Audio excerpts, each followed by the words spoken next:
Good morning everyone. সকাল সকাল কাঁধে ব্যাগ নিয়ে চলে এসেছি স্টেশনের দিকে। স্টেশন থেকে এখন আমি কোথায় যাব, যাচ্ছি কলকাতা। যদিও বারবার ঘুরতে নয়, ওই ট্রেনিং ছিল 3 দিনে, সেই ট্রেনিং করতেই গিয়েছিলাম। মালদা থেকে 6টা 10-এ ট্রেনটা ছেড়েছিল আর কি। তারপরে বাড়ির থেকে সকালে কিছু না খেয়ে আসার কারণে 2টো বিস্কুট খেয়ে নিলাম, আর বিস্কুট খেতে খেতেই চলে এলাম ফারাক্কা। ফারাক্কা দেখতেই পেলে এক সাইডটা চড়া আর এক সাইডটায় গভীর জল। তারপরে ঘুগনি একটু মুড়ি খেয়ে নিয়ে আবারও একটা নদী দেখতে পেলাম।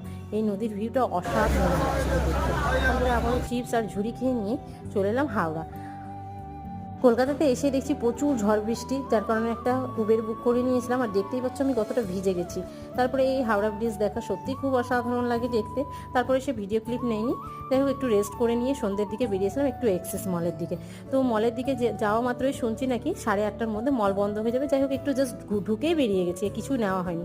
তারপরে ফিরে এসে নিয়ে রাতের ডিনার কমপ্লিট করে নিয়ে একটু ব্যালকনিতে দাঁড়িয়ে এই ভিউটা দেখছিলাম, অসাধারণ লাগছিল। চলো টাটা।